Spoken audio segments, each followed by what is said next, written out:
بازار میں، گھر میں، دفتر میں، ماحول میں میرے نبی کے اخلاق یہ زندگی کا دوسرا روشن پہلو ہے۔ میرے نبی کی ساری زندگی دو لفظوں میں آتی ہے، عبادت، اخلاق، عبادت، اخلاق، یا دو اور لفظ، حقوق اللہ، حقوق العباد، حقوق اللہ، حقوق العباد۔ حقوق اللہ میں نماز سب سے اعلیٰ، اور حقوق العباد میں لوگوں کی برداشت کرنا، لوگوں سے درگزر کرنا، معاف کرنا، جھوٹ سے بچنا، دھوکے سے بچنا۔ میرے نبی سے پوچھا گیا یا رسول اللہ مسلمان کنجوس ہو سکتا ہے؟ ہم نے کہا ہو سکتا ہے۔ یا رسول اللہ مسلمان کمزور ہو سکتا ہے، بزدل ہو سکتا ہے، ڈرپوک ہو سکتا ہے؟ آپ نے کہا ہو سکتا ہے۔ یا رسول اللہ مسلمان جھوٹ بول سکتا ہے؟ آپ نے کہا نہیں، جھوٹ نہیں بول سکتا، جھوٹ نہیں بول سکتا۔ ہاں، الا لعنت اللہ علی الکاذبین، جھوٹوں پہ اللہ کی لعنت۔ اس لعنت کے ساتھ 400 پاؤنڈ بچا لیے، 4000 بچا لیے، 4 ملین بچا لیے، 4 بلین بچا لیے، 4 ٹریلین بچا لیے، ساری دنیا کو بچا لیا، اور اوپر اللہ کی لعنت پڑی تو اللہ کی قسم گھاٹے کا سودا ہے۔ اور سچے ہو گئے، سچ بولا، یہ میں 100 پاؤنڈ کماتا ہوں، لے لو جو لینا ہے اس میں سے، یہ میں 1000 پاؤنڈ کماتا ہوں، لے لو جو لینا ہے، یہ میں 50,000 پاؤنڈ کماتا ہوں، لے لو جو لینا ہے۔ کہ مسلمان کی زبان سے جھوٹ نہیں نکلتا، سچ ہی بولتا ہے۔ آپ تشریف لے جا رہے ہیں، ایک آواز ہے یا رسول اللہ، آپ نے یوں دیکھا، کوئی نظر نہیں آیا، پھر آواز ہے یا رسول اللہ، تو آپ نے دیکھا کہ ہرنی ڈیر چھوٹی وہ کھڑی ہوئی، رسی میں بندھی۔ تو آپ نے کہا کیا ہوا؟ کہا جی آپ کا صحابی مجھے پکڑ کے لایا ہے، میرے چھوٹے چھوٹے بچے بھوک سے رو رہے ہوں گے، آپ مجھے چھوڑ دیں، میں بچوں کو دودھ پلا کے واپس آ جاتا، مجھے پتا ہے میرے اللہ کی تقدیر میرے بارے میں کیا ہے۔ تو آپ نے کہا اگر تو واپس نہ آئی تو پھر؟ تو اس نے کہا مجھے اللہ جہنم میں ڈال دے۔ آپ نے اس کی رسی کھول دی، خود وہیں بیٹھ گئے۔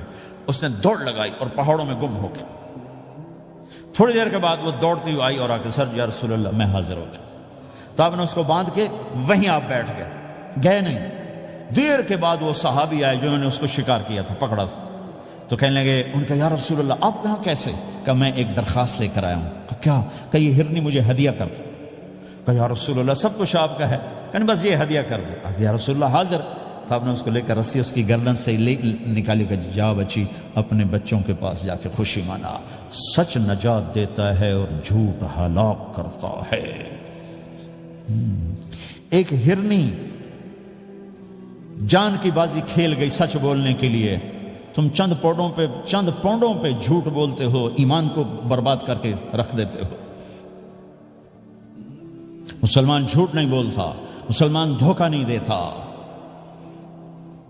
مسلمان کی زبان سے سخت بول نہیں نکلتا، کسی کو بے عزت نہیں کرتا، کسی کو کی بے اکرامی نہیں کرتا، کسی کا دل نہیں توڑتا، کسی کو ذلیل نہیں کرتا، خود سہتا ہے، اوروں کو خوشیاں دیتا ہے، خود دکھ سہتا ہے، اوروں کو راحت دیتا ہے، خود تکلیف سہتا ہے۔ یہ میرے نبی کے اخلاق ہیں، یہ میرے نبی کی زندگی ہے، اور یہ اسلام کا سب سے بڑا چیپٹر ہے اور سب سے مشکل چیپٹر ہے۔ جب میرے نبی نے لمبی نمازیں پڑھی تو اللہ نے روک دیا کہ میرے حبیب ما انزلنا علیک القرآن لتشقى، اتنی لمبی نماز نہ پڑھ کے تو تھک جائے۔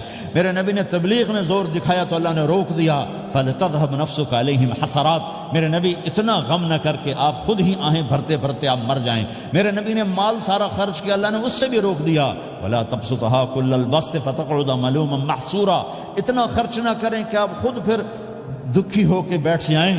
خرچ کرنا بہت بڑا عمل، تبلیغ سب سے سارے عملوں کا سردار عمل، تبلیغ سے بڑا کوئی کام ہوتا تو اللہ نبیوں کو دیتا، اگر تبلیغ سے بڑھ کر کوئی کام ہوتا تو اللہ نبیوں کو دیتا، گشت سے بڑھ کر کوئی محنت ہوتی تو اللہ نبیوں کو دیتا۔ 950 سال نوح علیہ السلام گشتی کر رہے ہیں، اور اللہ کی مان لو، اللہ کی مان لو، اتنا عظیم عمل کا میرے نبی درمیانہ نماز سب سے بڑی عبادت، میرے نبی درمیانہ کام، لیکن جب میرے نبی نے اخلاق اچھے کیے، دشمن کو معاف کرنا۔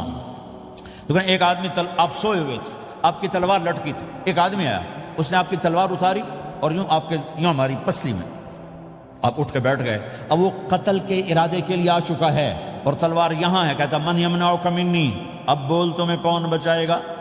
تو آپ نے مسکراتے ہوئے کہا اللہ، تو اس کے ہاتھ سے تلوار گر پڑی، تو آپ نے اٹھا لی، آپ نے یوں سیدھی کی، اب تو بچا، تجھے کون بچائے گا؟ وہ کہنے لگا مجھے تو ہی بچائے گا، وہ تو اللہ کو جانتا نہیں تھا، کہا بابا مجھے تو ہی بچائے گا۔ تو آپ کہتے ہیں اس کا سر اڑا دو، یہ نبی کو قتل کرنے آیا ہے۔ میرے نبی نے فرمایا کلمہ پڑھتے ہو؟ کہا نہیں پڑھتا۔ کہا جاؤ معاف کیا۔ یہ میرے نبی کے اخلاق ہیں۔ 20 سال جنہوں نے قتل کے منصوبے بنائے، قتل کے منصوبے مکہ والے، جب آپ مکہ میں فاتحانہ داخل ہوئے، ابو سفیان سب سے زیادہ آپ کو دکھ پہنچانے والوں میں پیش تو آپ نے ابو سفیان کو عزت دی۔ جو ابو سفیان کے گھر میں داخل ہوگا اس کو کچھ نہیں کہا جائے گا۔ آپ تو ابو سفیان کو بلا کے سولی پہ لٹکاتے، اور آپ کہہ رہے ہیں جو ابو سفیان کے گھر میں جائے گا اسے کچھ نہیں کہا جائے گا، جو بیت اللہ میں ہوگا اسے کچھ نہیں کہا جائے گا۔ سارا مکہ سامنے، آپ یوں بیت اللہ کا دروازے پر یوں دونوں ہاتھ ایسے ٹکا کے کھڑے تھے، پھر آپ نے کہا میں کیا کروں گا اب تمہارے ساتھ؟ تو سہیل بن عمر نے کہا آپ کریم ہیں، کریم کے بیٹے ہیں، تو آپ نے کہا جاؤ میں نے معاف کیا۔